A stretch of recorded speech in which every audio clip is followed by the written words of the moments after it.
Holy words, long preserved for our walk in this world. They resound with God's own heart. Oh, let the ancient words impart. Hello dear friends, Elder Mrambiwa here. We're continuing with our lessons of faith from the book of Joshua. So in our fourth quarter 2025 Bible study guide for adults. So today we're on lesson 10 titled The True Joshua.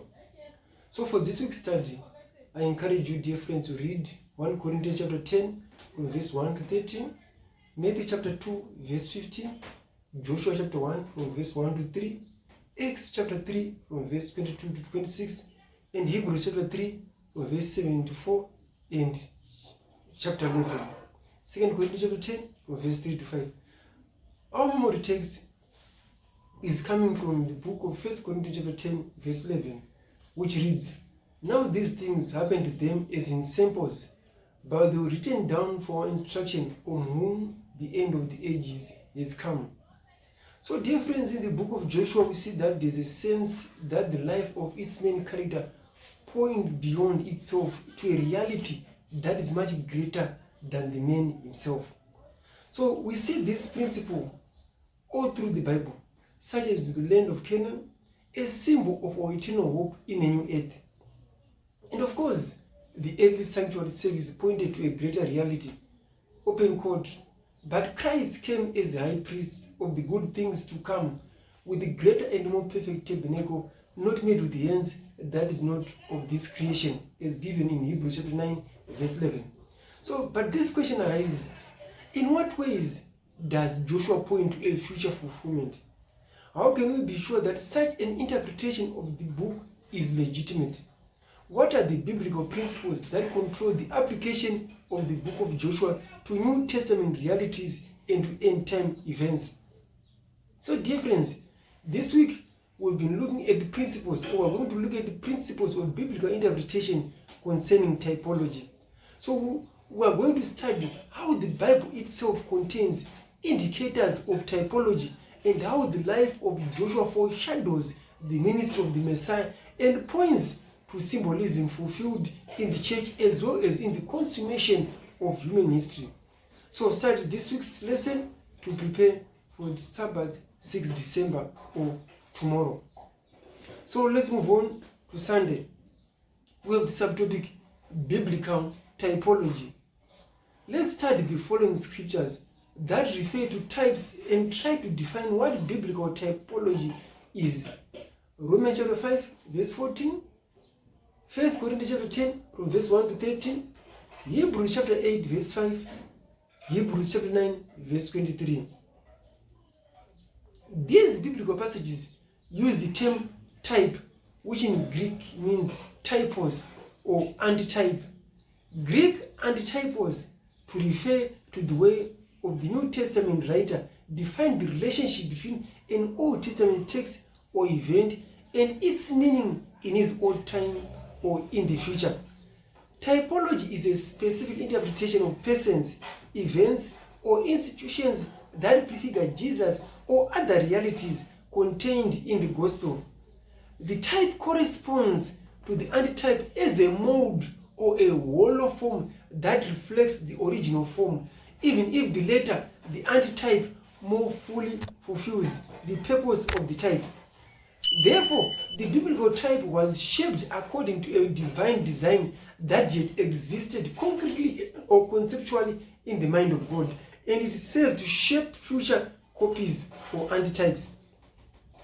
It is crucial to understand that the writers of the New Testament did not randomly attribute a typological meaning to some Old Testament text in order to make a point.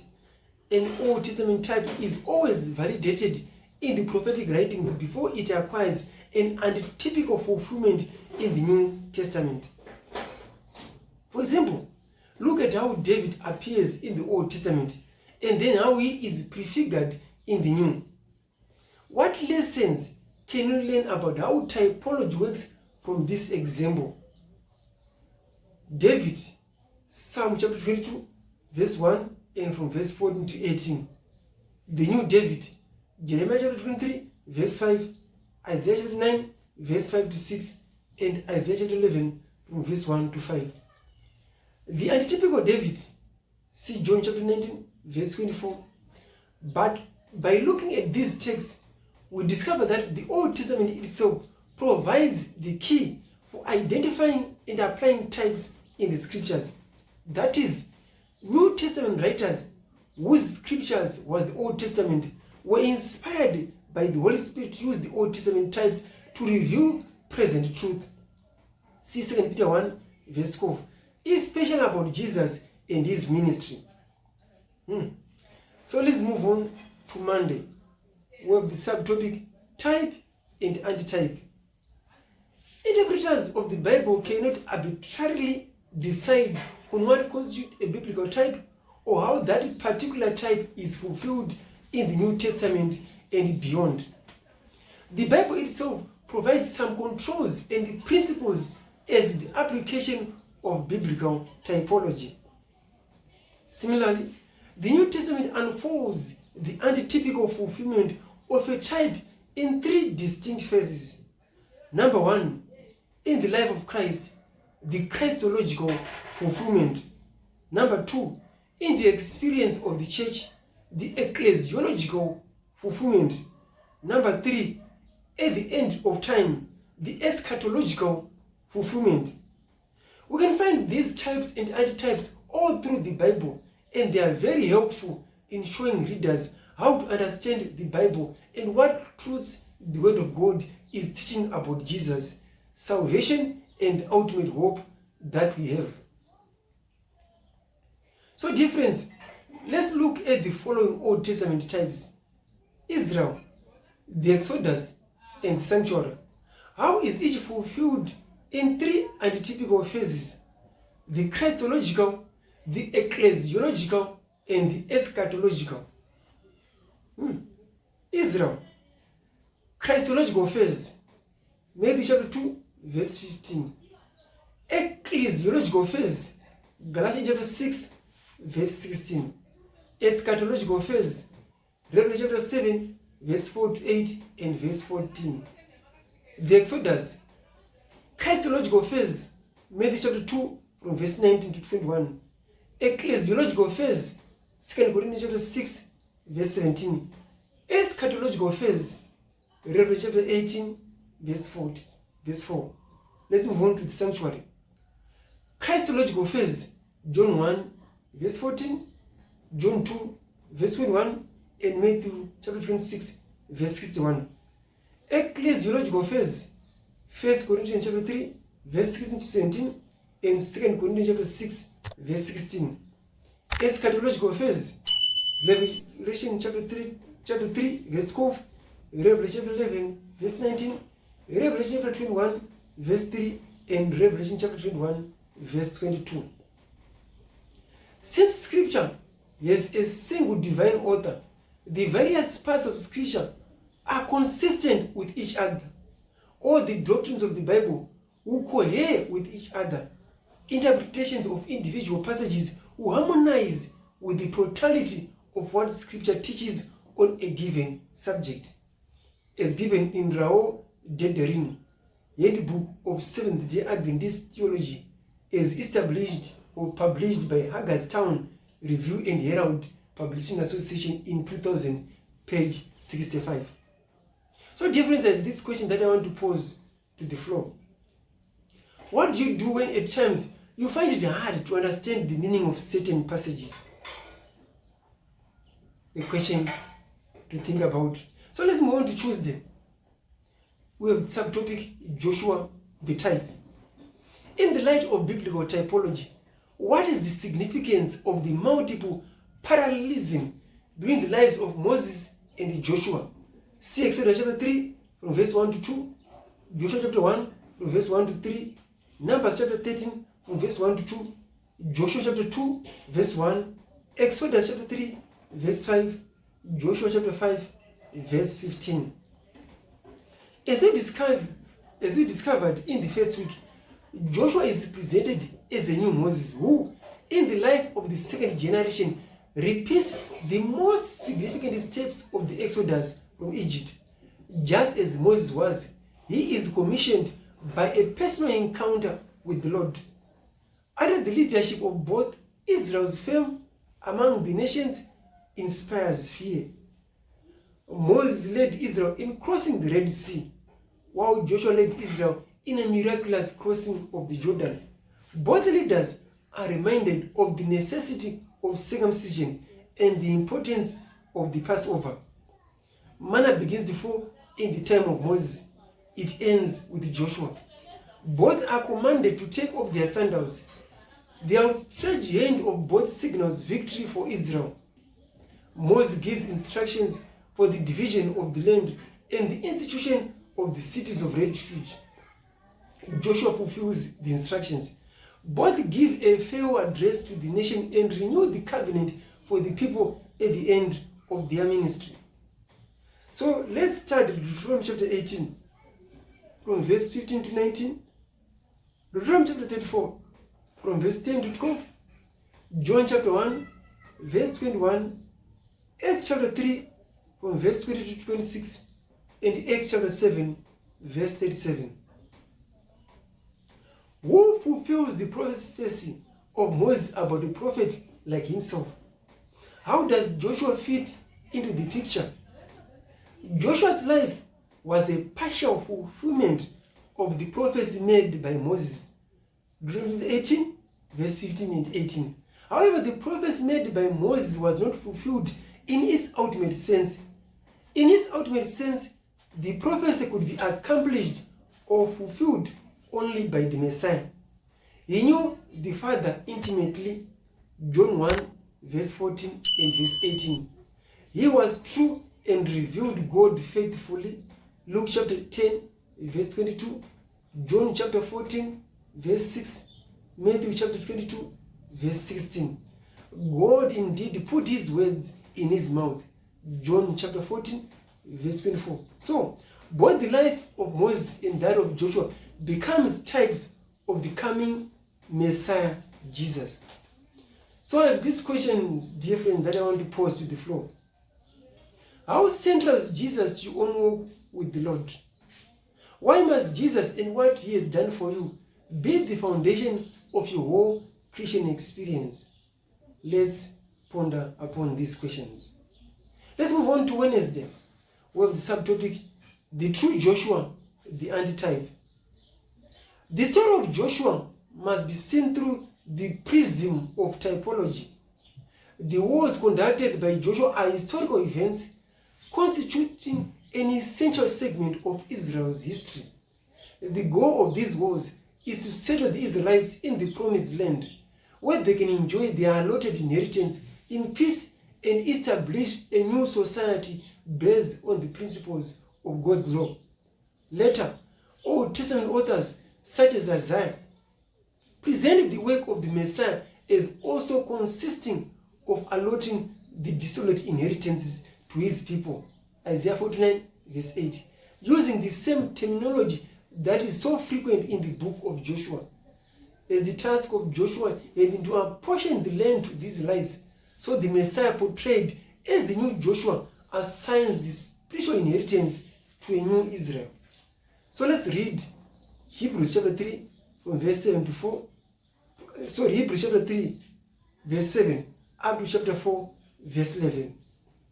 How does the New Testament confirm that Joshua, the new Moses, is himself a type of Jesus Christ?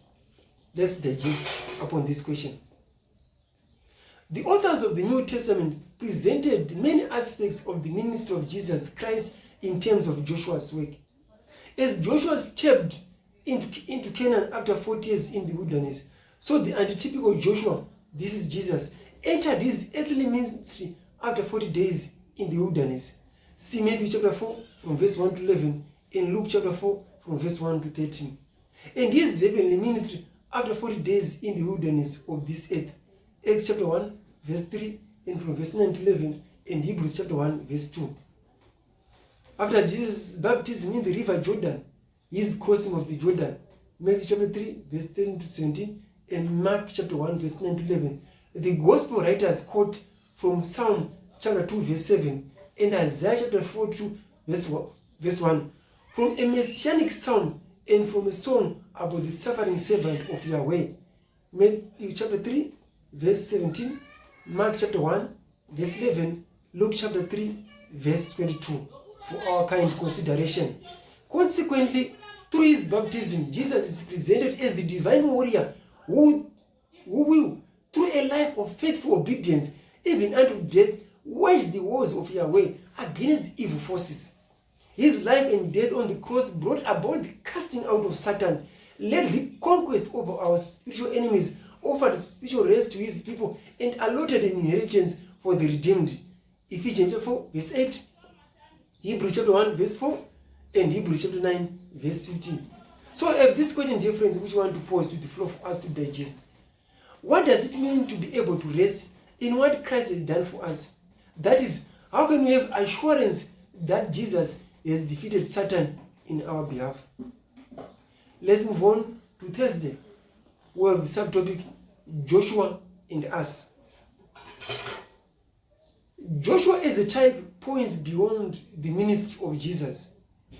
Christ to a fulfillment in the life of the church, Christ's body. In what sense do the wars Israel fought under Joshua foreshadow the spiritual struggles of the church? How are they different? See 1 Timothy 1 verse 18, 2 Timothy chapter 4 verse 7, Ephesians 6 from verse 10 to 12, 2 Corinthians chapter 10 verse 3 to 5, and Acts chapter 20 verse 32. The writers of the New Testament recognize the ecclesiological church fulfillment of the Joshua typology. The members of Christ's body, the church, are involved in a spiritual warfare against evil forces. Nevertheless, they enjoy the rest of God's grace, Hebrews chapter 4, verse 9 to 11, and the blessings of their spiritual inheritance. So, dear friends, let's digest this question. What do these texts say about the ultimate fulfillment of the Joshua typology? 1 Peter chapter 1, verse 4, Colossians chapter 3, verse 24, Revelation chapter 20, verse 9, and Revelation chapter 21, verse 3. The final and complete fulfillment of the Joshua typology will be accomplished at the second coming of Jesus Christ. Apocalyptic eschatological aspect. Joshua's life reflected so much of God's character that certain aspects of his life took on a prophetic character, foreshadowing the activity and person of the Messiah. For us today, the Messiah has already come. His ministry does not need to be prefigured, but we still have the privilege of reflecting his character, the glory that Christ longed to share with his disciples, John 17, verse 22, and that can become ours by contemplating the character of Christ, 2 Corinthians chapter 3, verse 18. The more we contemplate Jesus, the more we reflect the beauty of his character. This is so foundational to what our daily walk with Christ should lead to. This is why time in the Word every day is so important. This is why, too, we should also spend time dwelling on the life and character and teachings of Jesus.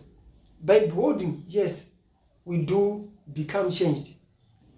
Joshua the type asked the Israelites, how long will you neglect to go and possess the land which the Lord God of your fathers is giving you? Joshua chapter 18, verse 3. How would Jesus, the antitype of Joshua, phrase that question today? I pose it to you, my dear friends. In conclusion, dear friends, I leave you with these further thoughts from what the pen of inspiration says. Ellen G. White, in the book Christ's Object Lessons, page 34 and page 35, says, Christ's mission was not understood by the people of his time. The traditions, maxims, and enactments of men hid from them the lessons which God intended to convey. These maxims and traditions became an obstacle to their understanding and practice of true religion. And when the reality came in the person of Christ, they did not recognize in him the fulfillment of all their types, the substance of all their shadows. They rejected the antitype and clung to their types and useless ceremonies. The Son of God had come But they continue to ask for a sign. The message, repent ye, for the kingdom of heaven is at hand. They answered by demands of a miracle, for a miracle. The gospel of Christ was a stumbling block to them because they demanded signs instead of a savior. They expected the Messiah to prove his claims by mighty deeds of conquest, to establish his empire on the ruins of earthly kingdoms. This expectation Christ answered in the parable of the sower. Not by force of arms, not by violent interpositions was the kingdom of God to prevail, but by the implanting of a new principle in the hearts of men. Also, Ellen G. White, in the book Testimonies for the Church, Volume 4, page 156, says, the church needs faithful Caleb's and Joshua's who are ready to accept eternal life on God's simple condition of obedience. Our churches are suffering for laborers. The world is our field. Missionaries are wanted in cities and villages that are more certainly bound by idolatry than are the pagans of the East. We have never seen the light of truth. The missionary spirit has deserted the churches that make so exalted a profession. Their hearts are no longer aglow with love for souls and a desire to lead them into the fold of Christ. We want earnest workers. Are there none to respond to the cry that goes up from every quarter? Come over and help us. So, dear friends, let's leave each other with the following discussing questions for us to ponder and think and digest upon, so that our lesson might be more meaningful as we discuss these questions. So, how does biblical typology help you better understand the ministry of Jesus Christ on your behalf? In what respect is our spiritual warfare like the conquest of Canaan, and how is it different? Contemplate on the ultimate fulfillment of the Joshua typology. How does the picture of a world without pain, suffering, and death give us real hope in the daily struggles of life? Joshua reflected the character of God to the extent that he foreshadowed the ministry of Christ. What are some practical ways that we can allow Jesus to reflect this character in you more completely? Thank you so much, dear friends, for tuning in to our Mwirari SDA Sabbath School. I encourage you to keep on supporting us by watching our videos, sharing them, viewing them, and also subscribing to our channel. By so doing, you are going to do the work of an evangelist. Many people are going to hear the truth of this gospel. Then the end will come, and we are going to hasten the second coming of our Lord and Savior, Jesus Christ. Once again, I thank you so much, and may God bless you. Elder Murambiwa, signing out. Amen. Holy words, long preserved for our walk in this world. They resound with God's own heart. Oh, let the ancient word